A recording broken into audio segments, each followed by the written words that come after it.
Olá, vocês que acompanham a CNN em todas as plataformas. Sejam muito bem-vindos ao CNN Líderes. Eu sou Raquel Landim, analista de economia, e todas as semanas converso aqui com CEOs e grandes empreendedores que administram companhias que são referências de mercado. No programa de hoje, vamos falar de um setor essencial para a economia, ainda mais nesses tempos de coronavírus: alimentos e, mais precisamente, frigoríficos. Frigoríficos que continuam funcionando em meio à pandemia para garantir o abastecimento de carne bovina, de frango, suína no mercado interno e na exportação. Recentemente, no entanto, essas empresas viram crescer os casos de Covid-19 entre seus trabalhadores e foram obrigadas a fechar algumas plantas por decisão judicial. Vamos detalhar tudo isso com Lorival Luz, presidente de uma gigante desse setor, a BRF, dona das marcas Sadia e Perdigão.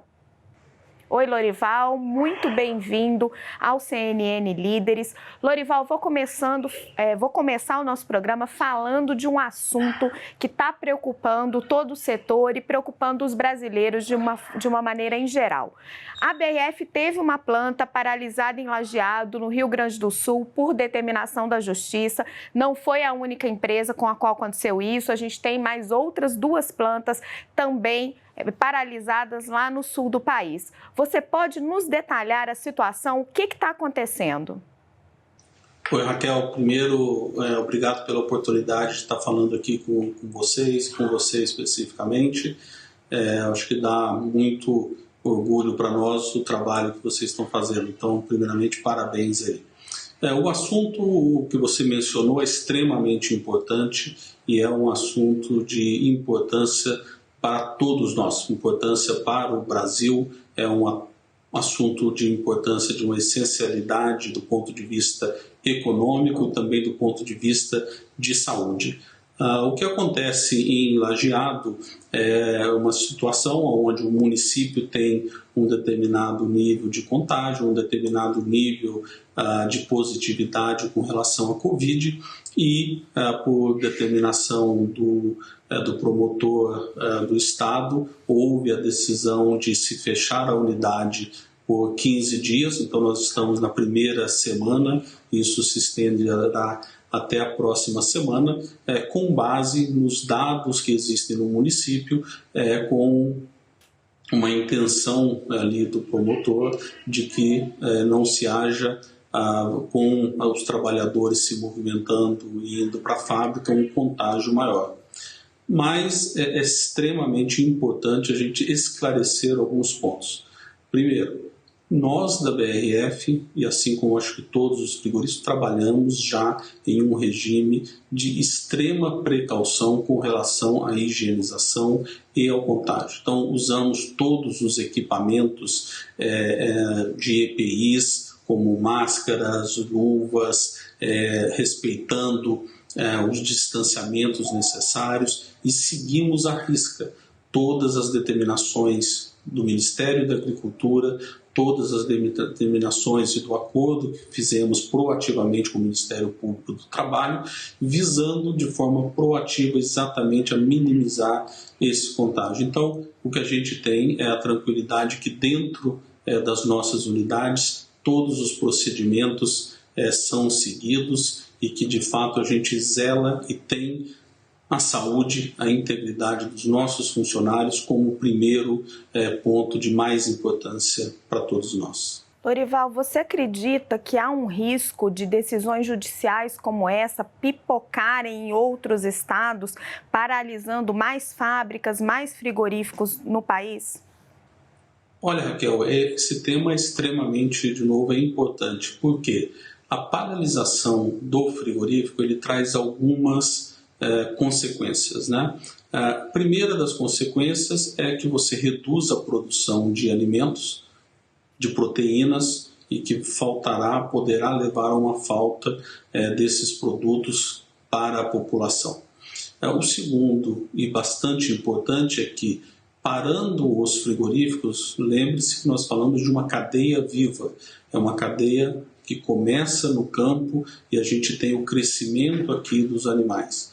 Então, a paralisação do frigorífico faz com que tenhamos que tomar algumas medidas com relação a esses animais, porque eles chegam no ponto de crescimento e alguma ação precisa ser feita, e é isso que a gente tem que tentar evitar ao máximo. O que é importante aqui, Raquel, esclarecer, e a dificuldade que a gente tem nesse momento.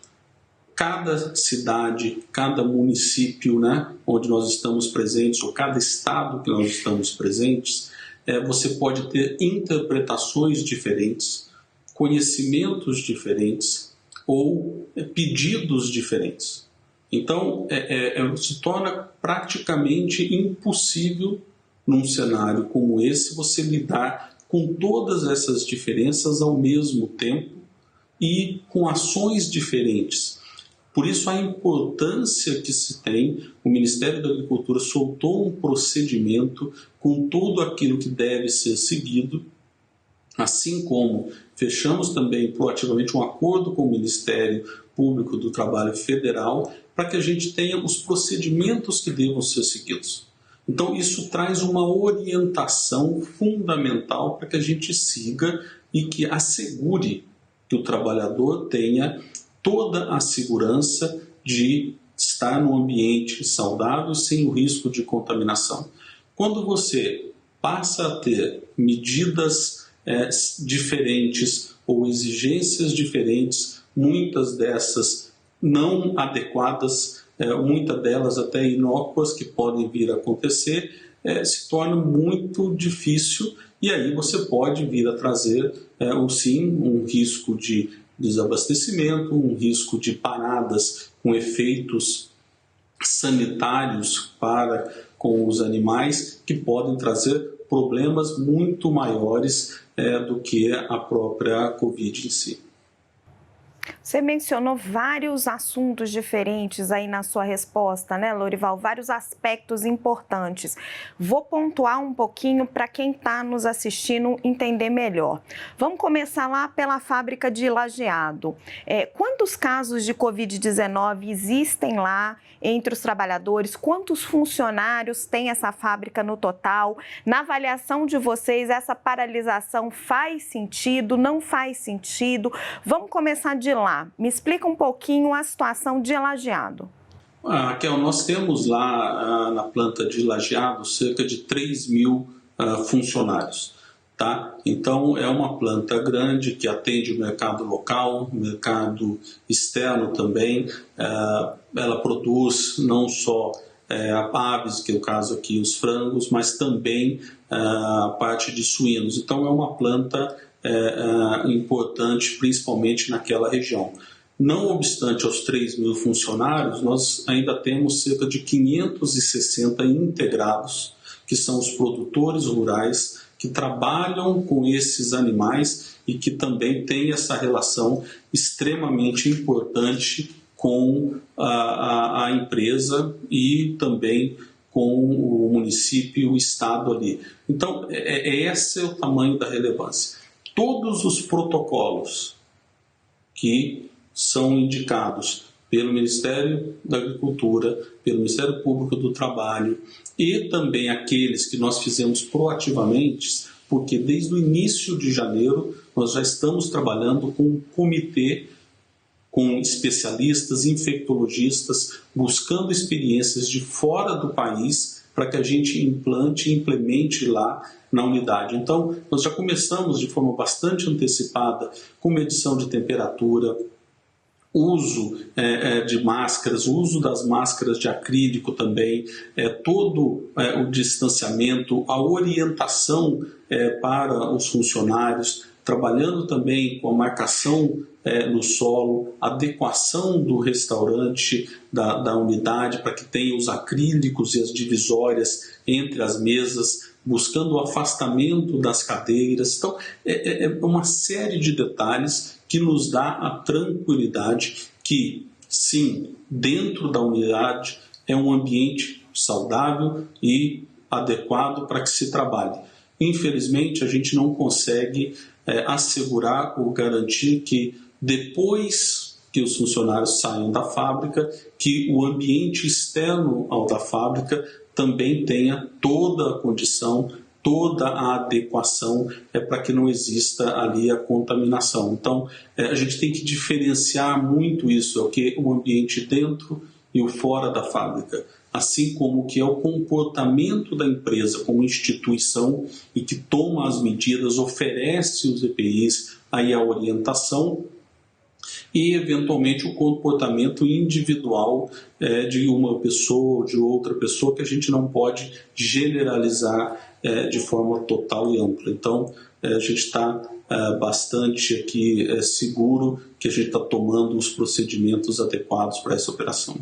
Eu entendi o que você explicou, que dentro da fábrica vocês estão tomando todos os procedimentos adequados, mas não tem como garantir o risco de contágio dessas pessoas fora da fábrica, no transporte público, eventualmente. Agora, desses 3.000 funcionários que você mencionou, quantos testaram positivo para a Covid-19?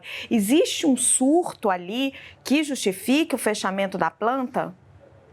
Raquel, eu não tenho exatamente o número aqui, porque a gente está acompanhando isso a cada dia, os testes estão sendo feitos a cada dia e, obviamente, você tem que fazer o teste, tem alguns tipos de testes diferentes, o PCR, o IgG, o IgM, que fazem as medições em momentos diferentes, apresentam positivo em momentos diferentes ou negativo em momentos diferentes. E um outro fator importante, alguns deles podem apresentar positivo para aquelas pessoas que já tiveram a Covid e já têm os anticorpos. Então, a gente tem que tomar muito cuidado com relação à informação desses testes de forma generalizada. Então, é importante o teste, sim, quando a pessoa tem algum sintoma, chega no hospital, na unidade de saúde, esse é o teste que traz ali uma verificação se aquelas sintomas são especificamente da Covid.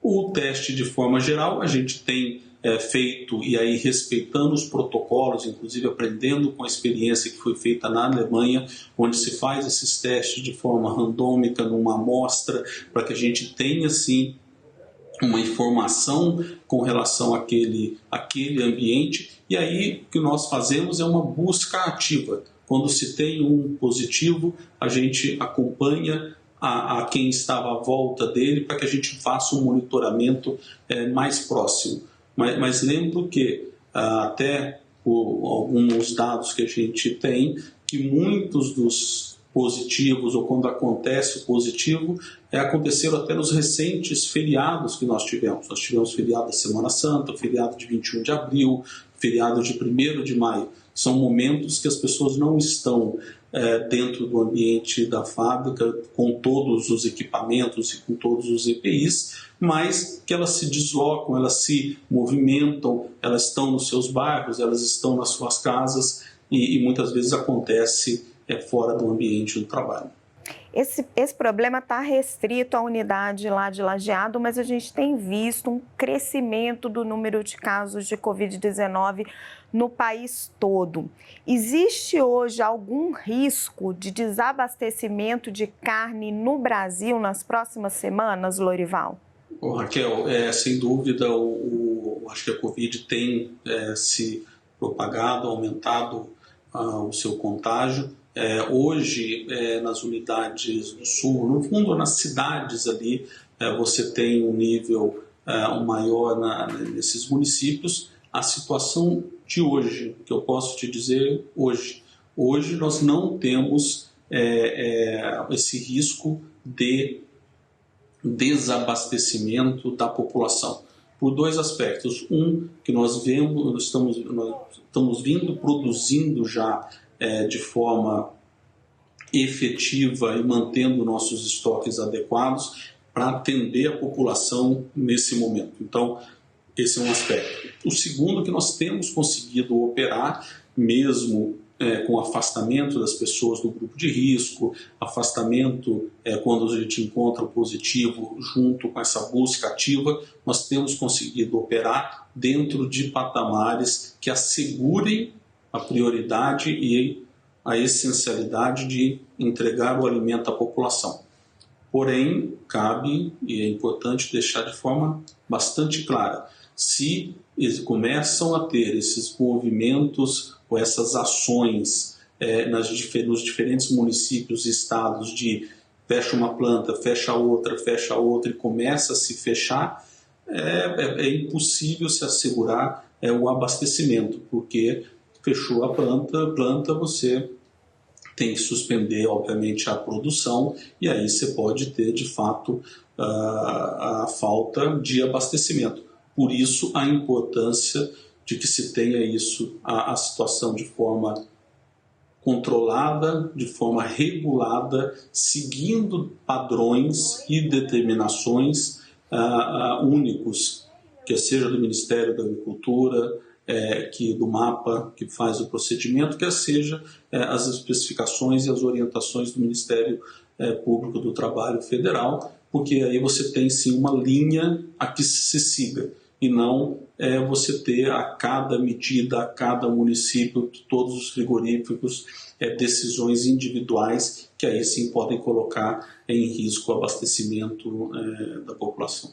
Os frigoríficos lidam com uma cadeia viva, né? A matéria-prima deles é viva, são os animais que estão ali todo numa sequência, eles vão crescendo. Isso. Você mesmo mencionou, chega um ponto ali em que você precisa abater, você precisa tomar uma decisão. Se começam a parar um monte de plantas, qual é o problema ambiental que você pode causar? Você tem que abater esses animais, você tem que desperdiçar essa carne, você consegue manter esses animais vivos aguardando? Como é que é essa logística? Raquel, essa é uma situação que a gente espera não chegar, porque é o que na indústria a gente trata como o chamado abate sanitário, que é quando você efetivamente tenha que fazer um abate para descarte. E aí é uma situação muito ruim sobre todos os aspectos.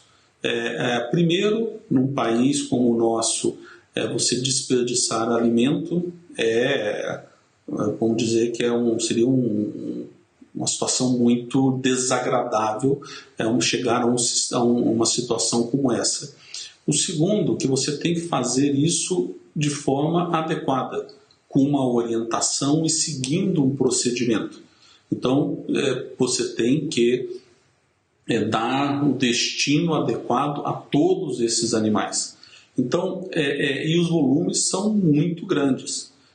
Só um exemplo nosso, nós, BRF, nós temos uma capacidade de produzir, de abater cerca de 6,5 milhões de frangos por dia. Então, você imagina 6,5 milhões de frangos por dia. É muita coisa para que você faça uma destinação desses animais, ainda mais onde eles estão localizados. Então, esse é um aspecto relevante. Por quê? Um exemplo muito simples até. Os frangos nascem, são pequenininhos, cabem nesse espaço aqui. A cadeia, como você bem disse, é uma cadeia viva. Esses animais vão crescendo e o espaçamento que você vai precisando para adequar eles não existem, porque você tem toda uma programação de produção. Então, a interrupção desse ciclo de forma não programada é absolutamente crítica. E você chega num extremo que é onde nós não queremos chegar. Por isso, a importância de que se tenha, assim, o cumprimento de uma orientação única, de uma definição única dos órgãos reguladores. Os frigoríficos são um dos poucos setores que estão mantendo bons resultados, apesar de toda essa crise provocada pela pandemia. Na BRF, por exemplo, as vendas cresceram 8% no primeiro trimestre, conforme o balanço que vocês acabaram de divulgar, enquanto a receita líquida avançou 21%. Explica para quem está nos assistindo o que está puxando essa alta, o que está trazendo esses bons resultados, apesar do coronavírus. Raquel, primeiro que esse é o resultado ainda do primeiro trimestre. Então, o primeiro trimestre você teve poucos dias de um impacto efetivo do coronavírus. Então, praticamente, eu diria que isso não teve impacto nenhum. E o crescimento, e no caso da BRF, ele vem de uma estratégia que nós temos trabalhado e temos colocado nesse último ano e meio, 2 anos, de um melhor atendimento e uma produtividade, um ganho de produtividade, de eficiência operacional e eficiência comercial e também logística. Então, o crescimento ele veio primeiro da demanda do mercado internacional. E aí, obviamente, com o ASF, que é a febre suína africana, que ainda continua na China, nós tivemos um crescimento de 89,5% de exportações para a China. Então, isso respondeu de forma bastante efetiva. Também tivemos um crescimento para o mercado de Ásia e nos demais países da Ásia e nos demais países das Américas e África. Então, isso respondeu por uma vela importante do crescimento. O outro aspecto relevante foi no Brasil, onde nós tivemos um crescimento grande na linha de processados, que é fruto de inovações, lançamentos de produtos que nós fizemos, são produtos de maior valor agregado, praticidade, que carregam e trazem a fortaleza das marcas Sadia, da marca Perdigão e também da marca Qualy, que é a nossa margarina líder de mercado. E isso fez com que, nesses produtos processados, nós tivéssemos um crescimento de 15% de um ano para outro. Então, eu acho que esse é o grande o drive que afetou o nosso resultado de forma positiva e sem ainda nenhum aspecto com relação à Covid. Você mencionou aí bastante o que aconteceu no primeiro trimestre, que ainda tem pouco efeito da pandemia, foram só os últimos 15 dias de março. Qual é a sua expectativa para o segundo trimestre? Deve ter um efeito da pandemia no setor de frigoríficos e é positivo ou negativo? Porque os supermercados são um dos poucos setores aí que continuam abertos. Outra coisa que me chamou a atenção foi o fato de, no primeiro trimestre do ano, a receita ter crescido acima do volume. Estão ocorrendo reajustes de preços em meio à pandemia? Raquel, respondendo e começando pela sua segunda pergunta, não, nós não estamos praticando nenhum tipo de aumento de preço durante a pandemia. Essa foi a orientação dada aqui dentro da companhia.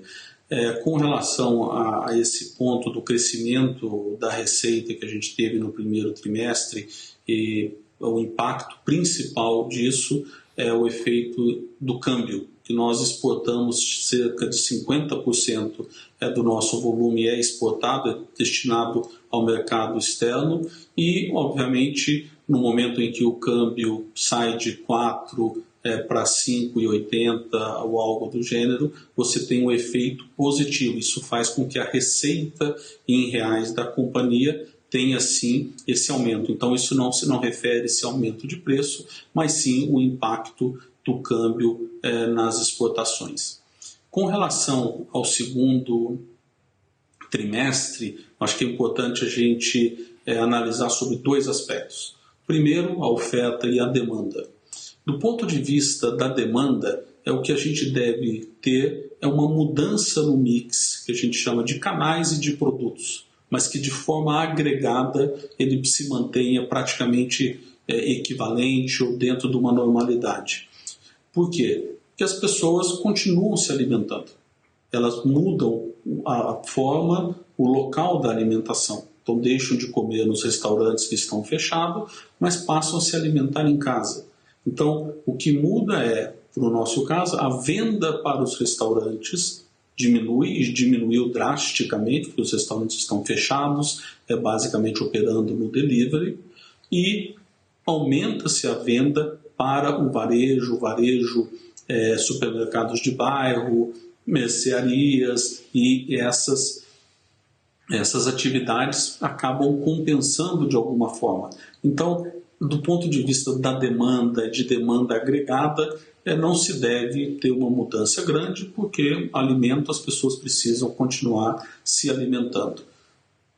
Por outro lado, falando da oferta agora, e a gente tratou um pouco disso antes.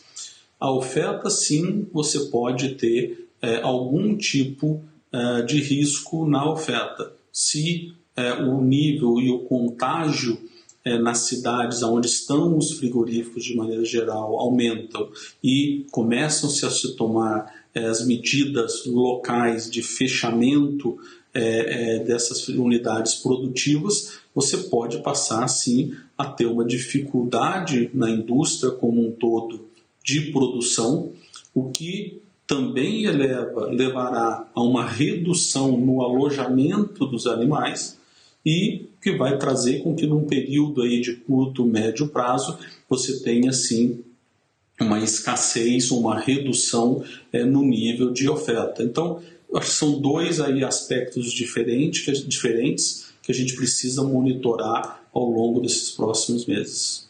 Um pouco antes, você mencionou um dado de vendas para a China que me chamou muita atenção. Você falou em aumento de quase 90%. Explica um pouco para quem está nos assistindo o que está acontecendo lá do outro lado do mundo, um dos nossos principais parceiros comerciais. A gente sabe que a China foi um primeiro país a entrar na pandemia, também está sendo o primeiro a sair dela, mas até onde eu sei está ocorrendo uma outra doença lá que está impulsionando a compra de carne do Brasil. Explica um pouco, Lorival, o que está acontecendo lá na China?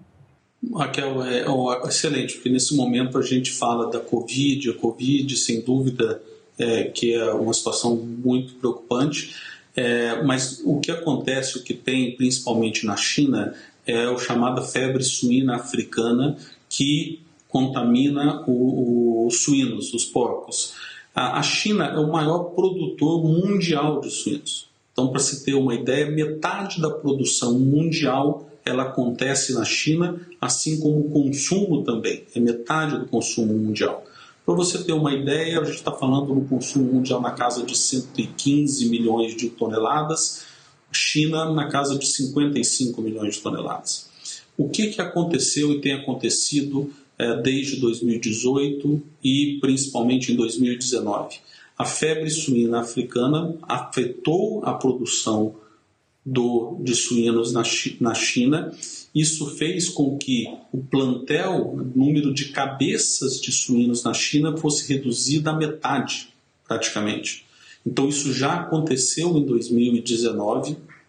Obviamente que no primeiro momento que se reduz as cabeças, você consegue produzir ainda o alimento,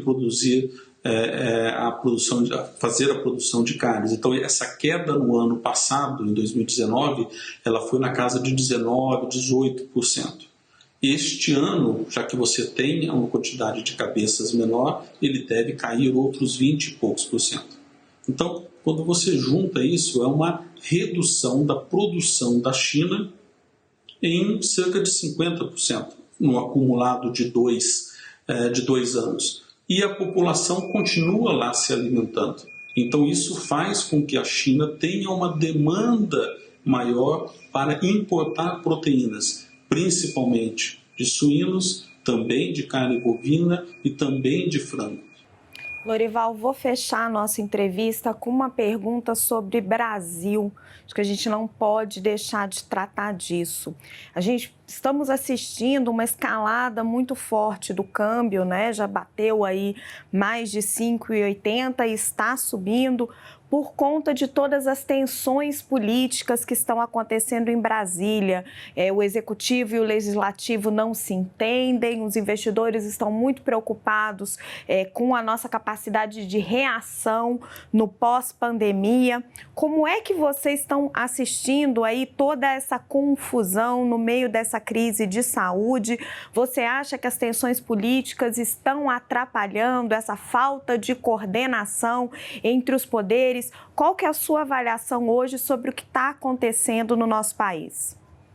Raquel, eu acho que, sem dúvida, é importante a gente contextualizar. Nós vivemos num país absolutamente democrático, onde o debate de ideias, o confronto de ideias é importante e é salutar. Acho que a gente evolui na discussão, né?